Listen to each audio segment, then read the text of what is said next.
his reach and power, and that he could take a shot. The problem with that is that you end up fighting with your face.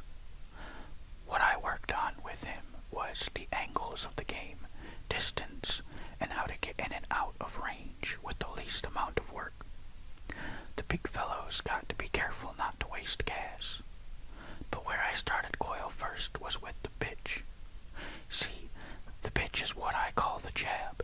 That's the one that'll get a crowd up and cheering. You do it pretty. Bing, bing. Man, there ain't nothing like the pitch. And Coil took it to good, him being fed up with getting hit. With the pitch, you automatic got angles. You got the angle, you got the opening. Bang. Everything comes off the pitch. I got him to moving on the balls of his feet, and soon he was coming off that right toe behind the pitch like he was a great white going for a seal pup. Whoom!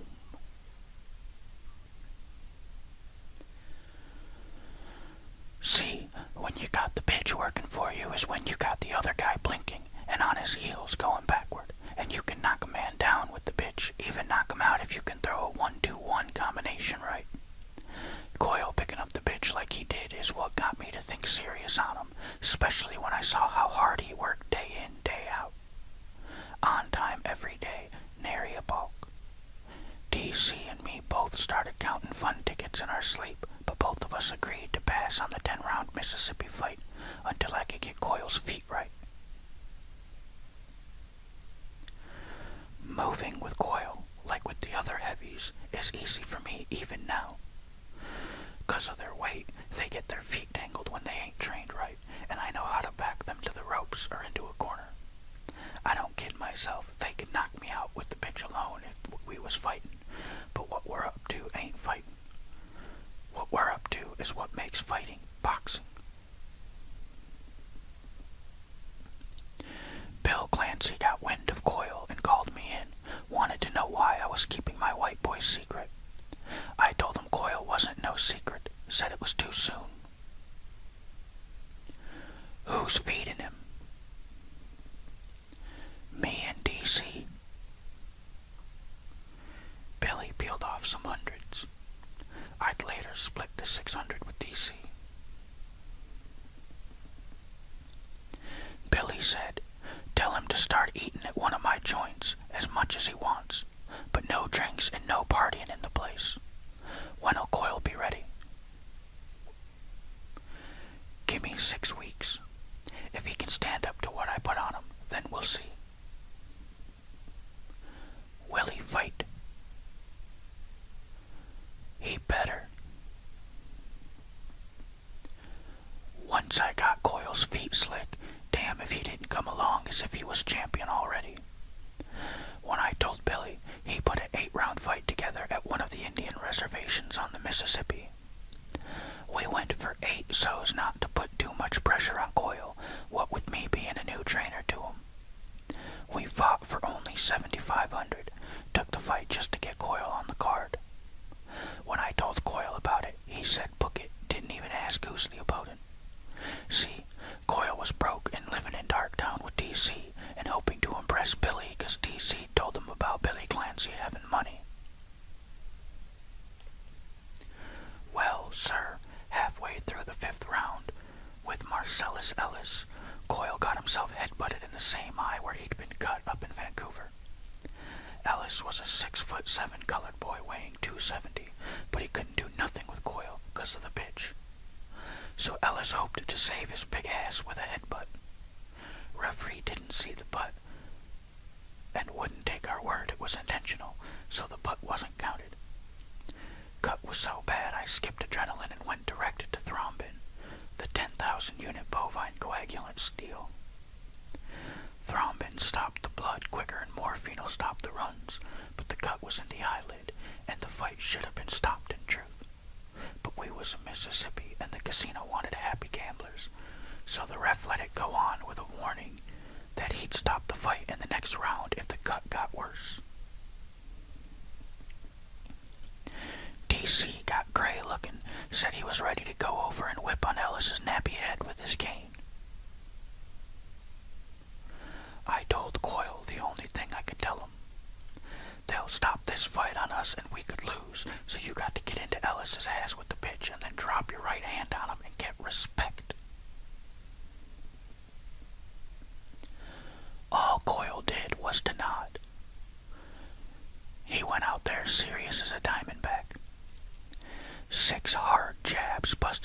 so bad that he couldn't think nothing but the bitch. That's when Coyle got the angle, and bang, he hit Ellis with a straight right that was like the right hand of God. Lordy, Ellis was out for 5 minutes. He went down stiff like a tree and bounced on his face, and then one leg went all jerk and twitchy. We went to whooping and hugging. That right hand was lightning in human form. But what it was that did it for me wasn't Coyle's big right hand. It was the way he stuck the bitch, and the way Coyle listened to me in the corner.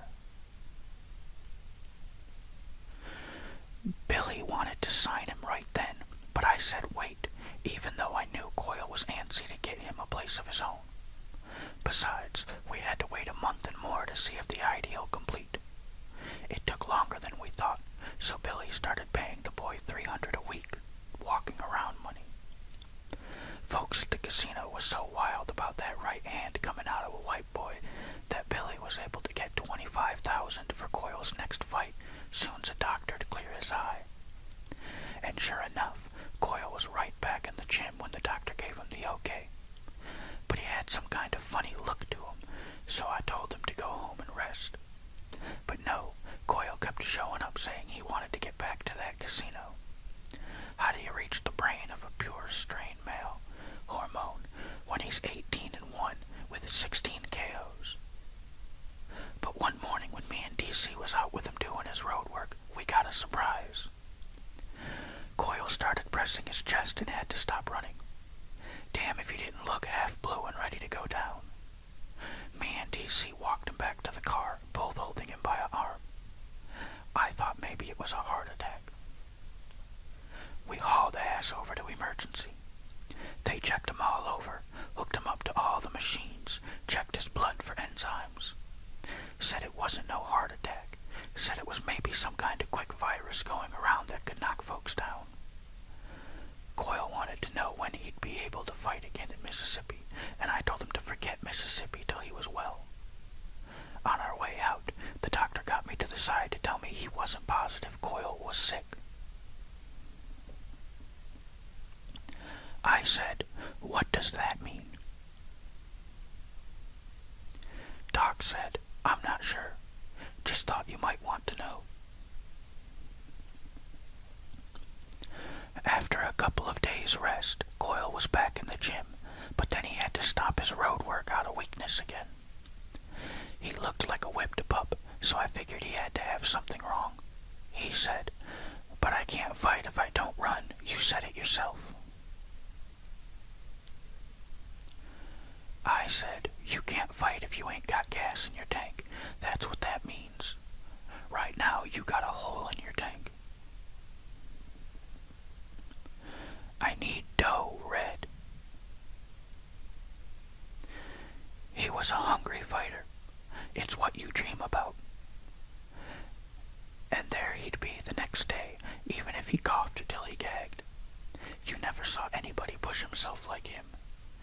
But by then, the fool could hardly punch, much less run. But he still wanted to train, said he didn't want us to think he didn't have no heart. I said, "Hey, old boy, I'm worried about your brain, not heart. You got money from the last fight. Rest." He said, "I sent all but 1,000 to my brother for an operation. He's a cripple." Well, later on I learned he'd pissed all the money away on pussy and pool, and there weren't no cripple. But at the time I was so positive Coyle had the heart it takes that I just grabbed the bull by the horns and told Billy it was time. Billy could see the weak state Coyle was in, but on my good word it was a virus. Billy signed Coyle up to a 4-year contract. On top of that, he gave Coyle a 1-bedroom poolside apartment in one of his units for free. Said he'd give Coyle $2,500 a month that he'd put in the contract, no payback, until Coyle started clearing $30,000 a year. Said he'd give Coyle $60,000 under the table as a signing bonus soon as he was well enough to get back in the gym.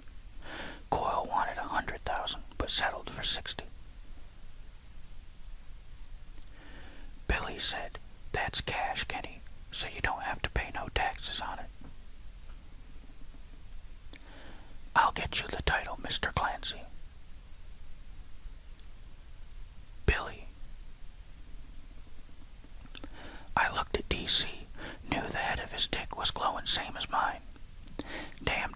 wasn't back in the gym working hard and doing road work in only 3 days.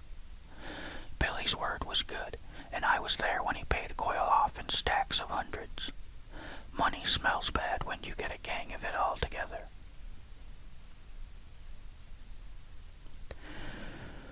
Wouldn't you know it, old Stinky Head went right out and spent the whole shit tree on one of them new BMW four-wheel drive deals, what goes for better than $50,000. Coyle got to bragging about the sports package, the killer sound system, how much horsepower it had. Who gives a rap when you can't afford tires and battery? Buying them boogers is easy, keeping them up what's hard. Besides, it was about that time that Coyle's knees went to flap like butterfly wings. See, the ladies took one look at Coyle and thought they had the real deal, what with him having that big car and flashing hundreds in the clubs. DC said, "How many times you get you nut this week?" Coyle said, "That's personal." DC said, "So you've been getting your nut every night?" Coyle said, "No, I ain't." DC said, "You is too. If it was one or none, or even 2 times, you'd have said so." Coyle looked at me like he'd never heard such talk. I said, "He's saying when your legs get to wobbling, you've been doing it too much. He's saying that when your legs are weak, that your brain gets to wondering why is it so hard to keep itself from falling down. That's when your brain is so busy keeping you on your feet that it don't pay attention to fighting. Son, you got to have your legs right so your mind can work quicker than light, or you end up as an opponent talking through your nose. And the do-gooders wants to blame us trainers. No good, it's you and your dick what's doing wrong." Coyle said, "I'm a fighter living like a fighter." DC said, "Way you going, you won't be for long." I said, "DC ain't wrong, Kenny." DC said, "Boy, you can fuck you white-ass black, but that ain't never gonna make you champ of nothing." Coyle snorted, said, "I'll be champ of the bitches." DC said, "You go out, screw 1,000 bitches, you think you something. Shit, you don't screw no 1,000 bitches, 1,000 bitches screw you, and there go you title shot, fool." Coyle said, "Fighters need release." DC said, "Say what? All you got to do is wait some. Your midnight emissions will natural take care of your goddamn release." I said, "Look, we're trying to get you around the track and across the finish line first, but you're heading into the rail on us." "Yeah," said DC, "working with you be like holding water in one hand."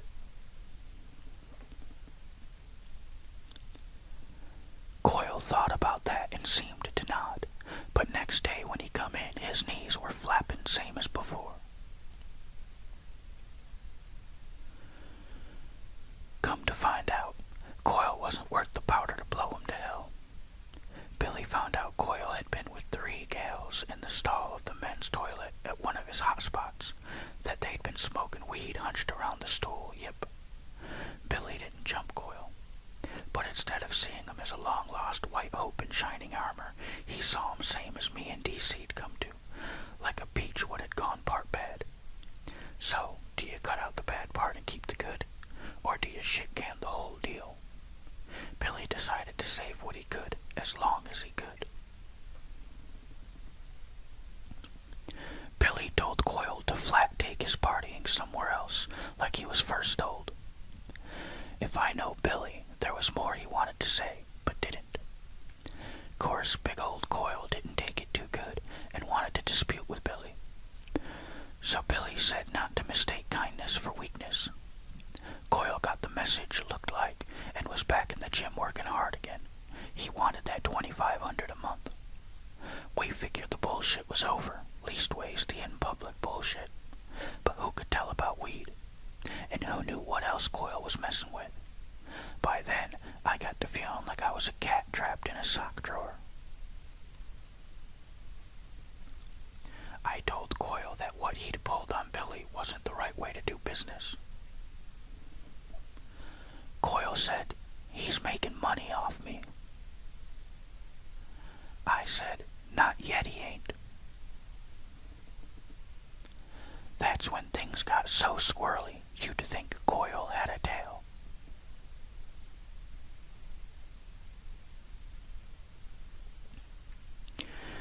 First thing what come up was that stink with the Plain Jane cop's daughter who said Coyle knocked her up.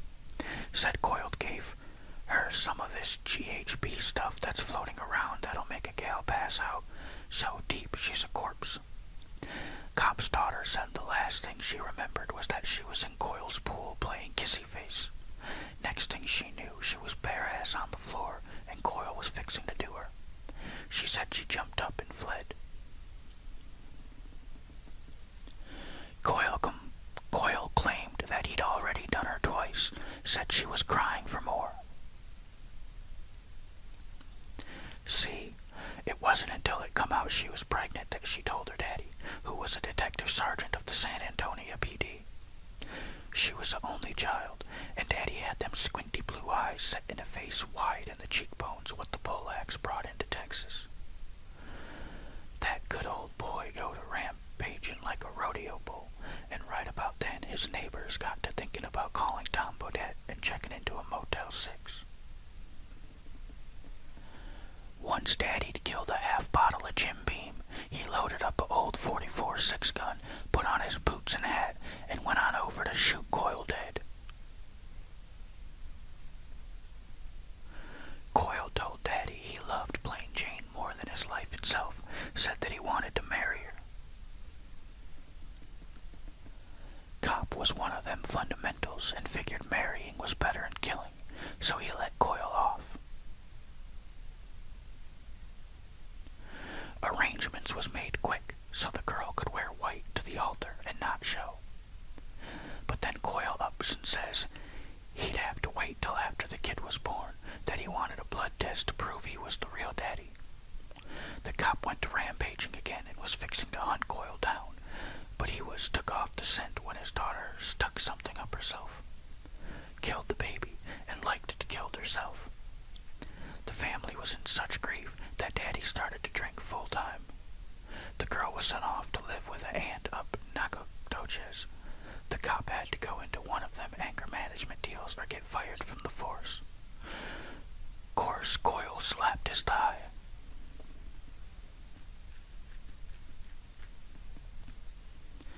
Second deal was about sparring, and was way worse for me in D.C. than the cop-daughter deal. All of a sudden, Coyle started sparring like he never done it before. Everybody was hitting him. Middleweights we had in with him to work speed, high school linemen in the gym on a dare, grunts for God's sake. The eye puffed up again, and we had to take off more time. All of a sudden, Coyle's moving on his heels instead of his toes, and now he can't jump rope without stumbling into a wall. A amateur light heavy knocked him down hard enough to make him go pie-eyed, and DC called the session off. Most times like that, a fighter's pride will make him want to keep on working, but not Coyle. He was happy to get his ass out of there. Billy heard about it and quick got Coyle that second Mississippi fight for $75,000. Got Coyle 10 rounds with a dead man just to see what was what. The opponent was 6 foot tall, 328 pounds, a big old black country boy from Lake Charles, Louisiana, who couldn't hardly scrawl his own name. But in the first round, with his damn eyes closed, he hit Coyle high on the head with an overhand right and knocked him on his ass. Me and DC couldn't figure how he didn't see the punch coming. It was so high and wide. Coyle jumped up, and to his credit, he went right to work. Bang! 3 bitches to the eyes, right hand to the chin, left hook to the body, all the punches quick and pretty. The black boy settled like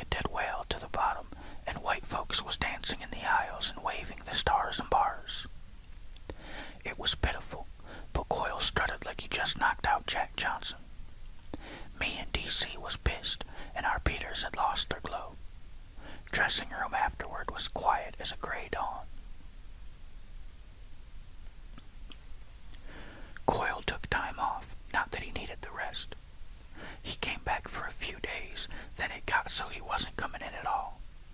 If he did, he'd lie around and bullshit instead of work. You could smell weed on him, and his hair got greasy. Now all our fighters started going flaky. Sweat got scarcer and scarcer. There was other times Coyle'd come in so fluffy from screwing, you wished he didn't come in at all. Jim got to be a goddamn social club what looked full of boy whores and social security socialites. What with Coyle lying around like a pet poodle, Billy's other fighters started doing the same. Some begged off fights that were sure wins for them. You never want a fighter to fight if he's not ready, but when they're being paid to be in shape, they're supposed to be in shape, not butterball goddamn turkeys. I tried to get Coyle to get serious, but he kept saying, I'm cool, I'm cool. I said, tits on a polar bear is what's cool. That went on for 3 months, but I wasn't big enough to choke sense into him. Besides, no trainer worth a damn would want to. Fighters come in on their own or they don't come in. Billy wanted to answer, but I didn't have one. How do you figure it when a 10-round fighter hungry for money pulls out of fights because of a sore knuckle or a sprung thumb or a bad elbow? Course old Coyle didn't volunteer for no cut in pay. One day he was lounging in his velour sweatsuit, looking at titty magazines. He said to turn up the lights. I said they was turned up. He said to turn them up again, and I said they was up again. Coyle yelled at me the first and last time. Turn 'em all the goddamn fuck up. Boy, I said, and then I said it again real quiet. Boy, lights is all the goddamn fuck up. He looked up. Oh. Yeah, Red. Thanks. About then, I figure Kenny don't know shit from Shinola.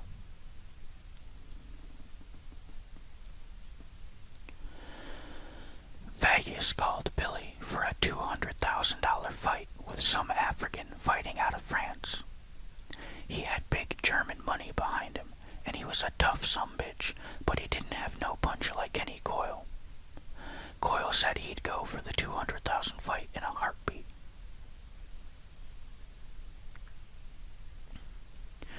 I knew there had to be some fun in all this pain.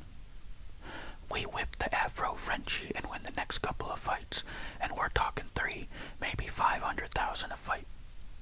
Even if he loses, Billy's got all his money back and more, and me and DC's doing right good too.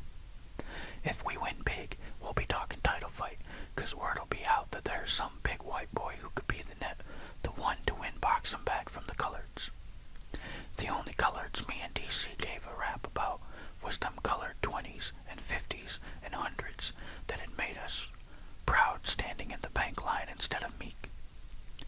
Like I say, the amateurs and the pros ain't alike, and Billy's figuring to get his money out of Coyle while he can. Me and DC's for that, especially me, since he gets me off the hook. But neither one of us could figure what had happened with Coyle, so we got Billy to bring in some tough sparring partners for the Frenchie fight to test what Coyle had. Same-o, with Coyle getting hit. But when he hit them, damn, they'd go down. A gang of them took off when Coyle threw what that writer guy James Elroy calls body rockets that tore up short ribs and squashed livers. But it was almost like Coyle was swinging blind. Usual like, you don't care about the sparring partners, they're paid to get hit. But the problem was that Coyle was getting hit and going down, too. He'd take a shot and his knees would do the old butterfly. We figured he'd been smoking weed, or worse, being up all night in toilets with hoochies. DC DC said, "Can't say I didn't tell him about midnight emissions, but no, he won't listen to me." But Coyle wasn't short on wind, and he looked strong. Me and DC'd never seen nothing like it. A top guy gets to be a shop fighter so quick like that, especially with him doing his road work every dawn. Hell, come to find out, he wasn't even smoking weed, just having a beer after a workout so's he could relax and sleep. Seeing all our work fall apart, I figured we was Cinderella at midnight. Me and DC both knew it, but we still couldn't make out why. Then DC come to me, his hand over his mouth. DC said, "Coyle's blind in that bad eye." I said, "What? Bullshit, the commission doctors passed him." "He's blind, Red, in that hurt eye, I'm telling you. I've been waving a white towel next to it 2 days now, and he don't blink on the bad eye side. Watch." Between rounds sparring next day, with me greasing and watering Coyle, DC kind of waved the tip of a towel next to Coyle's good eye, and Coyle blinked automatic. Between the next round, DC was on the other side. He did the same waving deal with the towel. But Coyle's bad eye didn't blink because he never saw the towel. That's when I understood why he was taking all them shots. That's when I knew he was moving on his heels because he couldn't see the floor clear. And that's why he was getting rocked like it was the first time he was ever hit, because shots was surprising him that he couldn't tell was coming. And it's when I come to know why he was pulling out of fights.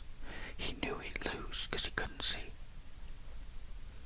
He went for the 200,000 fight knowing he'd lose, but he took it for the big money.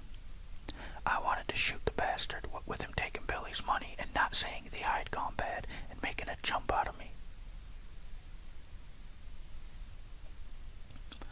The rule is, if you can't see, then you can't fight. I told DC we got to tell Billy. See, Billy's close to being my own kin, and it's like I stuck a knife in his back if I don't come clean. DC said to wait, that it was the commission doctor's fault, not ours. Let them take the heat. He said maybe Vegas won't find out, and maybe the fight will fuck Coyle up so bad he'll have to retire anyhow. Billy will still get most of his money back, DC said, so Billy won't have cause to be mad with us. That made sense.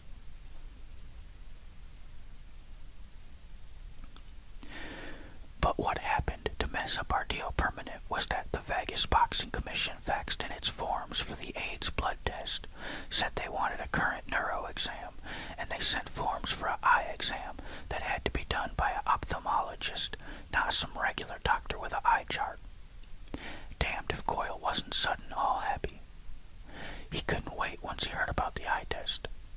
Me and DC was wondering how can he want an eye test, what with what we know about that eye.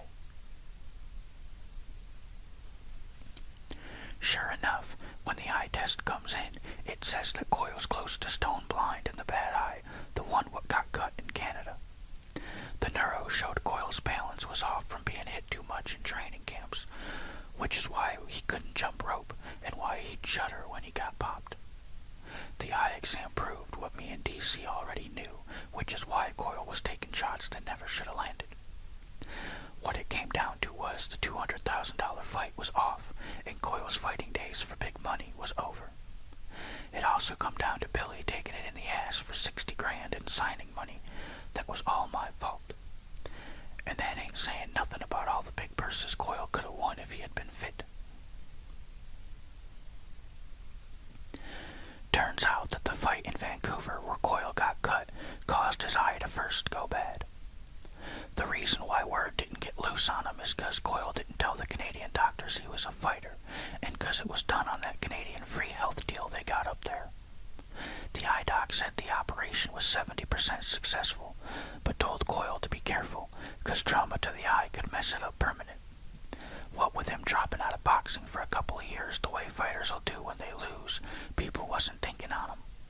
And the way Coyle passed the eye test in Alabama and Mississippi was to piece off with the $100 bill the crooked casino croakers was checking his eyes.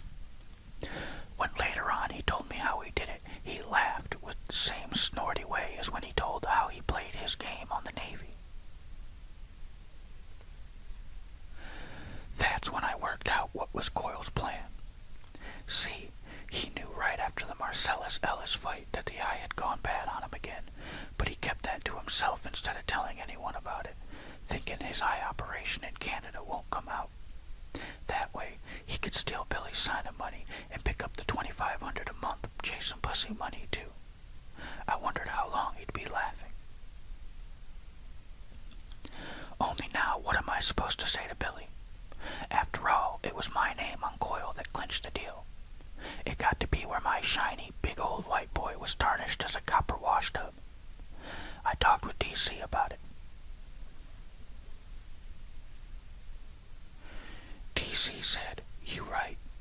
That why the scheming motherfucker come down south from the front." See, we surprised Coil. He didn't know the test had come back, so me and DC just sat him down on the ring apron. Starting out, he was all fluffy. DC said, "Why didn't you tell us about the eye?" Coil lied, said, "What eye?" DC said, "Kenny, the first rule is don't shit a shitter. The eye was fucked up."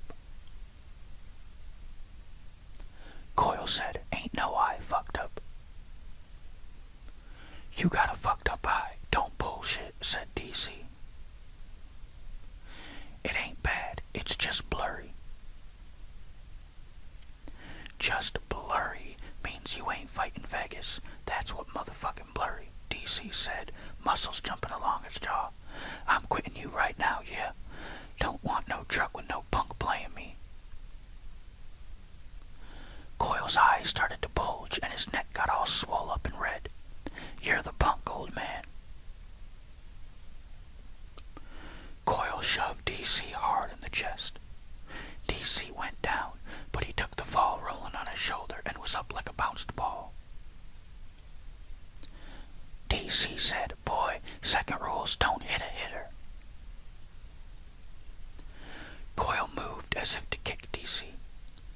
I reached for my buck, but before it cleared my back pocket, DC, quick as a dart, used his cane, bap, bap, bap, to crack Coil across one knee and both shins.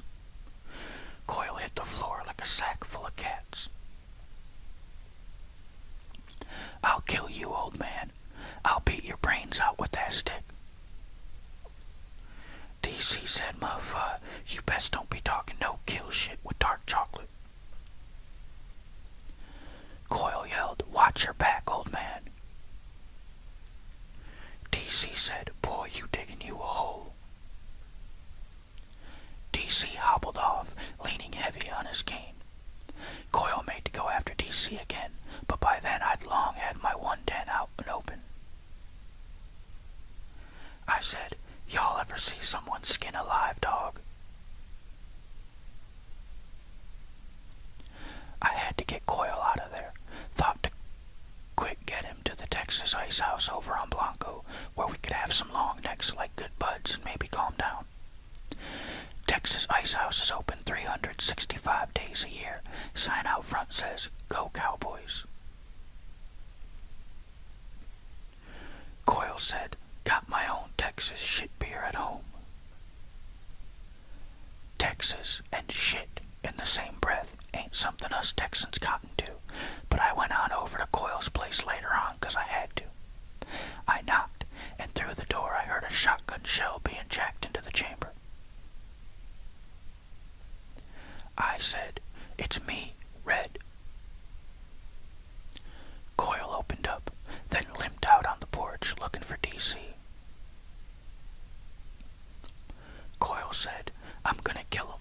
You tell him." Inside, there was beer cans all over the floor and the smell of weed and screwing.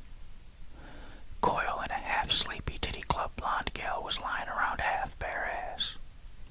She never said a word throughout. I got names backing me like Garady and O'Kelly, but when I got to know what a sidewinder Coil was, it made me ashamed of belonging to the same race.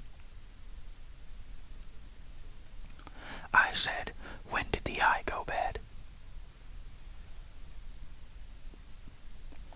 Coil was It was perfect before that Marcellus Ellis butted me at the casino. But with you training me, hey baby, I can still fight down around here. You go back to jump change, you fight down around here. My eye is okay, it's just blurry, that's all. Don't you start on me, fuck. It's you's what's starting. This happened time before last in Mississippi, okay? And it was getting better all by itself, okay? I stayed quiet, so did he. Then I said, don't you get it? You fail the eye test, no fights in Vegas, or no place where there's money. Only trainer you'll get now is a bloodsucker. Coyle shrugged, even laughed a little. That's when I asked him the one question he didn't ever want to hear, the one that would mean he'd have to give back Billy's money if he told the truth. I said, why didn't you tell us about the eye before you signed Billy's contract? Coyle got cold. He looked off in a 1,000-yard stare for close to a minute. He stuttered twice and then said, everybody knew about my eye. I said, not many in Vancouver, and for sure none in San Antonio. Coyle said, Vegas could have checked. I said, we ain't Vegas. Coyle stood up. He thought he wanted to hit me, but he really wanted to hide. Instead, he moved the shotgun so as it was pointing at my gut. He said, I don't want you to train me no more. I said, next time you want to fuck somebody, fuck your mama in her casket. She can't fuck you back. That stood him straight up, and I knew it was time to get. As the door closed behind me, I could hear Coyle and the Titty Club blonde start to laugh. I said to myself, keep laughing, punk cocksucker. Point a gun at me and don't shoot. I drove my pickup over to Billy's office next day, told him the whole thing. It wasn't far from my place, but it was the longest ride I ever took. I was expecting to be told to get my redneck ass out of Texas. He just listened, then lit up a Monte Cristo contraband Havana Robusto with a cold Dunhill. He took his time, poured us both some Hennessy XO. He could see I felt low down and thought I'd killed his friendship. I said, I'm sorry, Billy. You know I'd never wrong you on purpose. Billy said, you couldn't see the future, Red. Only women can, and that's 'cause they know when they're gonna get fucked. Billy put the joke in there to save me from myself, damned if he didn't. I was ready to track Coyle and cut him right then, but Billy said to calm down, said he'd go over to Coyle's place later on. I wanted to go, said I'd bring along Mr. Smith and Mr. Wesson. No, said Billy, there won't be no shooting.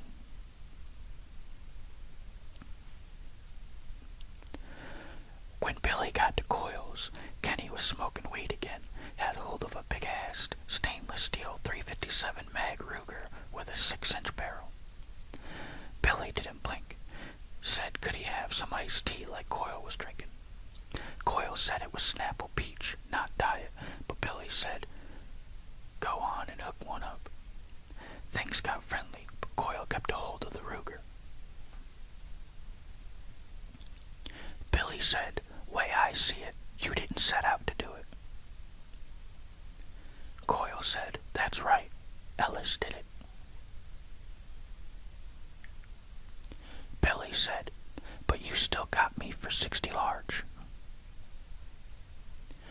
Coyle said, depends on how you look at it. He laughed at his joke. Besides, nobody asked about my eye, so I told no lie. Hey, I can rhyme like Ali. That's me, hooey. Billy said, Coyle There's sins of commission and there's sins of omission. This one's a $60,000 omission. Coyle said, "You got no proof. It was all cash like you wanted, no taxes." Billy said, "I want my 60 back. You can forget the free rent and the $2,500 you got off me every month, but I want the bonus money." Coyle said, "Ain't got it to give back." Billy said, "You got the BMW free and clear. Sign it over and we're square." Coyle said, "You ain't getting my Beamer. Bought that with my signing money." Billy said, "You taking it knowing your eye was shot. That was humbug." Coyle said, "I'm sticking with the contract and my lawyer says you still owe me $2,500 for this month and maybe for 3 years to come. He says you're the one that caused it all when you put me in with the wrong opponent." Billy'd put weight on around the belly, and Coyle was saying he wasn't dick afraid of him. Billy didn't press for the pink and didn't argue about the $2,500 a month, didn't say nothing about the lost projected income.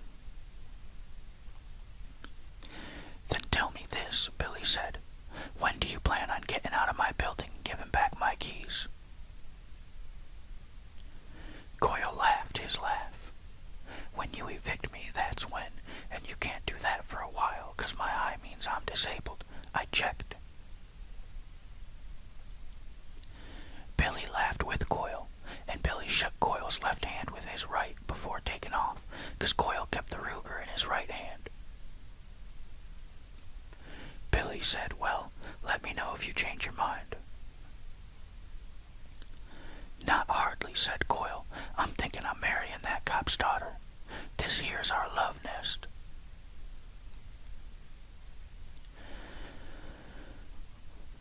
Me and DC was cussing Coyle 24 hours a day, but Billy never let on he cared. About a week later, he said his wife and kids was heading down to Orlando Disney World for a few days. On Thursday, he gave me and DC the invite to come on down to Nuevo Laredo with him Friday night for the weekend. Billy said, "We'll have a few thousand drinks at the Cadillac bar to wash the taste of Coyle out of our mouths." He sweetened the pot, said how about spending some quality time in the cat houses of Boys Town, all on him. I said my old root'll still do the job with the right inspiration, so did DC. But he said his back was paining him bad since the deal with Coyle, and that he had to go on over Houston where he had his Cuban Santeria woman. She had some kind of mystic rub juice made him with rooster blood, he said was the only thing would cure him. DC said, "I hate to miss the trip with y'all, but I got to see my Cuban." I told Billy he might as well ride with me and my Jimmy down to Nuevo Laredo. See, it's on the border some 3 hours south of San Antonio. I had a transmission I've been wanting to deliver to my cousin Royal in Dilley, which is some 78 miles down from San Antonio on Highway 35, right on our way. Billy said he had stuff to do in the morning, but that he'd meet me at the Cadillac bar at 6 o'clock next day. That left just me heading south alone and feeling busted up inside for doing the right thing by a skunk. I left early so's I could listen to Royal lie and level out with some of his Jack Daniels. When I pulled up in front of the Cadillac bar at 10 of 6, I saw Billy's bugged up town car parked out front. He was inside, a big smile on him. With my new hat and boots, I felt 50 again, and screw Kenny Coyle and the BMW he rode in on. We was laughing like Coyle didn't matter to us, but underneath, we knew he did. Billy got us nice rooms in a brand new motel once we had quail and Dos Equis for dinner, and finished off with fried ice cream in the Mexican style. Best I can recollect, we left our wheels at the motel and took a cab to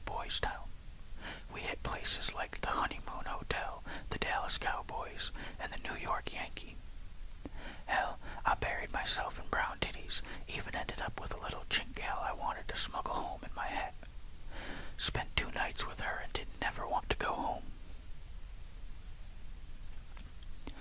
I ain't sure, but seems to me I went back to the motel once on Saturday just to check on Billy. His car was gone, and there was a message for me blinking on the phone in my room, and 5 $100 bills on my pillow.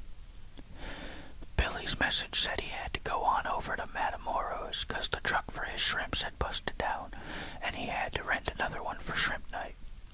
So I had me a mess of Mexican scrambled eggs and rice and beans and a few thousand bottles of Negra Modelo. I headed on back for my China doll, still shaky, but I hadn't lost my boots or my El Patron, so I'm thinking I was a tall dog in short grass. There seems like there were times when I must have blanked out there. But somewhere along the line, I remember wandering the streets over around Boys Town when I come up on a little park that made me stop and watch. It happens in parks all over Mexico. The streetlights ain't nothing but hanging bare bulbs with swarms of bugs and darting bats. Boys and girls of 14 to 18 and more make the nightly paseo. That's like a stroll on the main drag, 'cause there ain't no TV or nothing, and the paseo's what they do to get out from the house to flirt. In some parts, the young folks form circles in the park. The boys' circle form outside the girls' circle, and each circle moves slow in opposite directions, so as the boys and girls can be facing each other as they pass. The girls try to squirt cheap perfume on a boy they fancy. The boys try to pitch a pinch of confetti into a special girls' month. Everybody gets to laughing and spitting and holding their noses, but inside their knickers they're fixing to explode. It's how folks get married down there. Course, getting married wasn't on my mind. Something else was, and I did my best to satisfy my mind with some more of that authentic Chinese sweet and sour.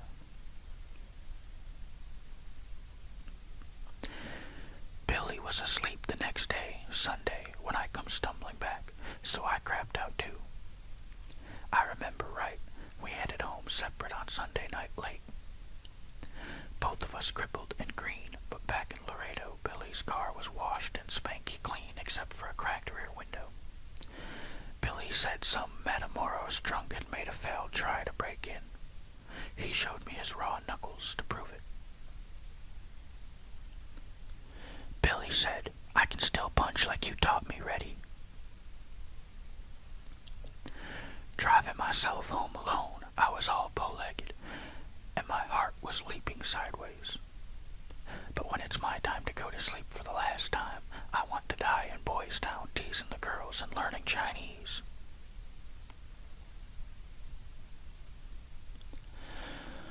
I was still hungover on Monday, and had to lay around all pale and shaky until I could load up on biscuits and gravy, fresh salsa, fried grits, a near pound of bacon, 3 or 4 tomatoes, and a few thousand long necks.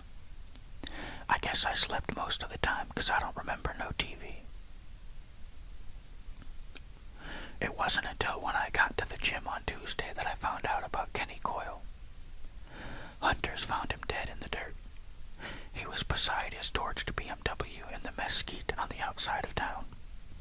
They found him Sunday noon, and word was he'd been dead some 12 hours, which meant he'd been killed near midnight Saturday night.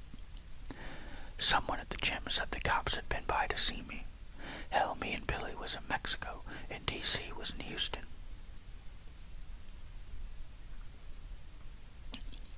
The inside skinny was that Coil'd been hog-tied with them plastic cable tie deals that cops will sometimes use instead of handcuffs. One leg'd been kneecapped with his own Ruger someplace else, and later his head was busted in by blunt force with an unknown object. His brains was said to hang free and looked like a bunch of grapes. His balls was in his mouth, and his mouth had been slit to the ear so's both balls fit. The story I got was that the cops who found him got to laughing, said it was funny seeing a man eating his own mountain oysters.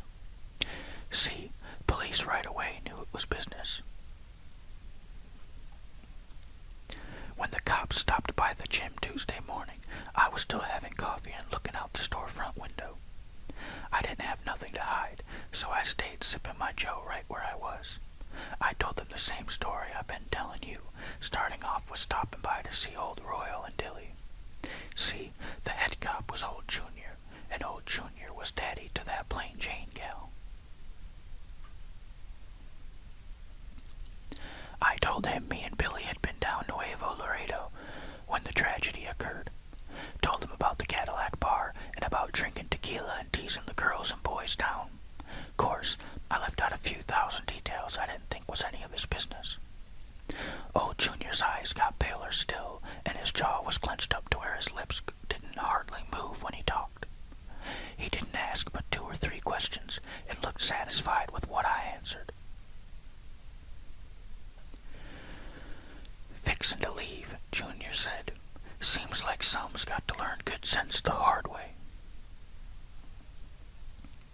Once Junior'd gone, talk started up in the gym again, and ropes got jumped. Fight gyms from northern Mexico all up through Texas knew what happened to Coyle. Far as I know, the cops never knocked on Billy Clancy's door, but I can tell you that none of Billy's fighters never had trouble working up a sweat no more, or getting up for a fight neither. I was into my 3rd cup of coffee when I saw old DC get off the bus. He was same as always, except this time he had him a knobby new walking stick. It was made of mesquite like the last one, but as he come closer, I could see that the wood on this new one was still green from the tree. I said, "You hear about Coyle?" "I just got back," said DC. "What about him?" One of the colored boys working out started to snicker. DC gave that boy a look with those greeny blue eyes. And that was the end of that. Alright, that is the end